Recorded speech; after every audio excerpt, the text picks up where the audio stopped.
Hello and welcome to the Columbia Daily Tribune's Behind the Stripes football webcast. This is Tribune sports editor Joe Walljasper along with Tribune football beat writer Dave Matter. Dave, Missouri Tigers coming off another disappointing game, 19-15 home loss to Vanderbilt. That's a game I think when the schedule came out, everybody kind of assumed that would be a win. Yep. And early on, they looked fine. James Franklin was playing well. He goes out with a knee injury, and then it all goes to pot. They really needed a lucky 85-yard touchdown to score any points in the second half.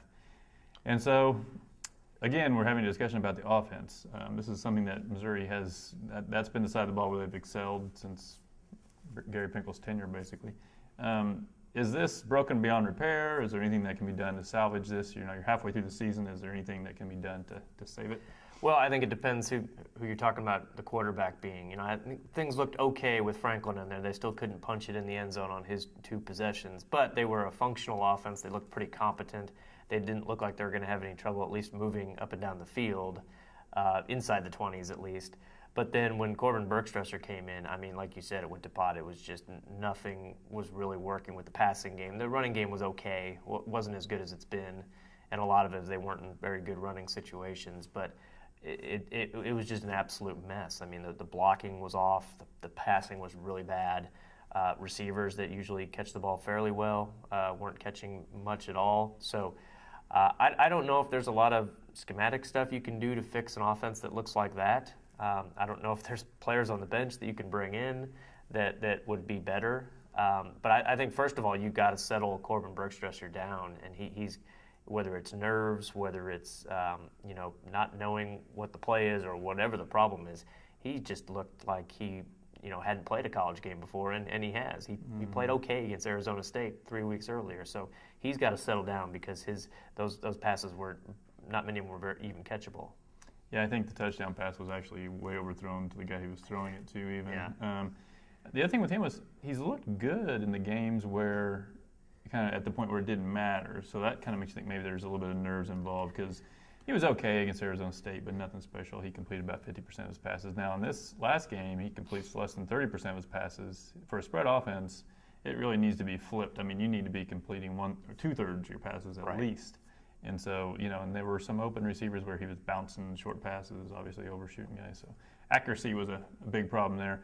The other thing is the offensive line. I know it's just been a revolving door, but it seems like even when they do have the guys out there whose names you recognize, guys like Elvis Fisher and Jack Miners, they just can hardly move, I think, with these knee injuries. Yeah, it's been a struggle, and you wonder if they're going with these guys that are banged up, what does that say about the backups who aren't getting on the field? They have a lot of backups who are healthy and were fairly highly recruited guys, or at least thought highly of when they signed with Missouri, and they just aren't getting on the field because they're going with the veterans who can barely walk. So it's a mess. I don't know if there's no magic here, as Gary Pinkel likes to say, and there doesn't appear to be any, or at least they're not sure what that magic is. But the blocking was an issue, especially on that last possession where Vanderbilt was blitzing all the time and Missouri still couldn't pick it up, and Bergstresser just had no chance to really complete anything when they needed some downfield passing. Well, and they couldn't pick up the blitz, but the other half of this is it became pretty obvious Vanderbilt was going to blitz, and there just seems to be some reluctance to ever help those guys out. Okay, we get it. You have a bad offensive line, and what are you going to do about it? Yeah.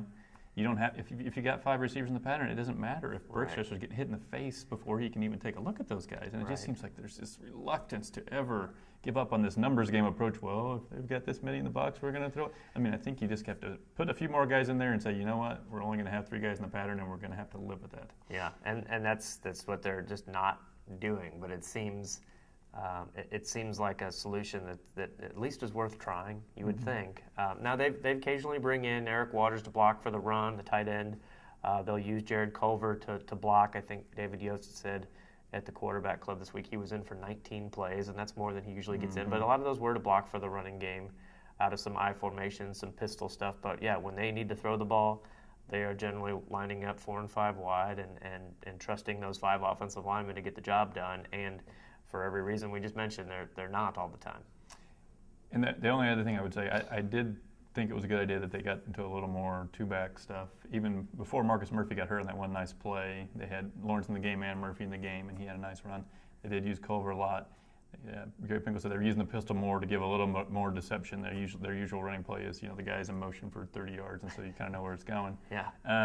So that was all good. But I think, to me, the one thing you can look at in this offense and say, well, this is something we have going for us, is Kendall Lawrence. He's averaging 5.7 yards a carry, and it seems to be it's not wildly. It wasn't like he gained 300 yards against Southeast Louisiana, and then right. I mean, it's been pretty consistent. I think you got to look at your offense and say, this is the one thing we have that we can trust. I would suggest giving him the ball more often. Yeah, it does seem like there's a little bit of reluctance to give him too many carries because he's not a very big guy. They don't have much depth at that position. He's had some injuries, but he's holding up fine. He had 21 carries the other night, I believe, which was a career high, tied his career high the game before that. So they're testing the limits with him getting that many touches, and he seems to be doing just fine, and he is their most consistent offensive player, their best offensive player at this point. So yeah, why not try it more? Maybe go back to some of the more things they tried with Henry Josie last year. Different kind of runner, obviously. Their line was better last year, but this group can at least run block. I don't think it's a terrible run block. No, talking to some of the offensive linemen this week, they said that they like getting those running calls because they're better at it, and they feel comfortable doing that. So I'd say and we'll talk about this later, but against Alabama, I don't know if you want to sit Corbin Bruxresser back there 30 times and let them tee off against him when you've got a decent running game. Okay, well, tune in tomorrow. We will discuss the upcoming Alabama game.